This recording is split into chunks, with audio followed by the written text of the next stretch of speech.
নবী সাল্লাল্লাহু আলাইহি ওয়াসাল্লাম বিদায় হজের ভাষণে বলেছেন, এই হাদিসটা খুব ভালো করে মনে রাখবেন। তিনি বলেছেন যে তারাক্তু ফিকুম আমরাইন, আমি তোমাদের মাঝে মাত্র দুটা বস্তু ছেড়ে যাচ্ছি। কয়টা বস্তু? দুটা বস্তু। লান তাদিল্লু মা তামাসসাকতুম বিহিমা, তোমরা কোশ্চিনকালেও পথভ্রষ্ট হবে না যতদিন পর্যন্ত এই দুটাকে আঁকড়ে ধরে থাকবে। ঠিক আছে, তোমরা কোশ্চিনকালেও পথভ্রষ্ট হবে না যতদিন পর্যন্ত এই দুটাকে তোমরা শক্ত করে আঁকড়ে ধরে থাকবে। অন্য হাদিসে আছে দাঁতের মাড়ি দিয়ে কামড়ে থাকবে।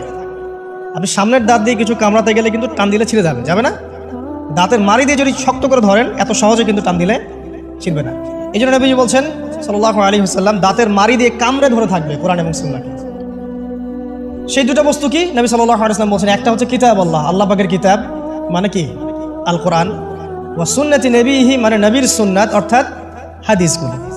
কোরআন এবং সুন্নাহ মিলে ইসলাম।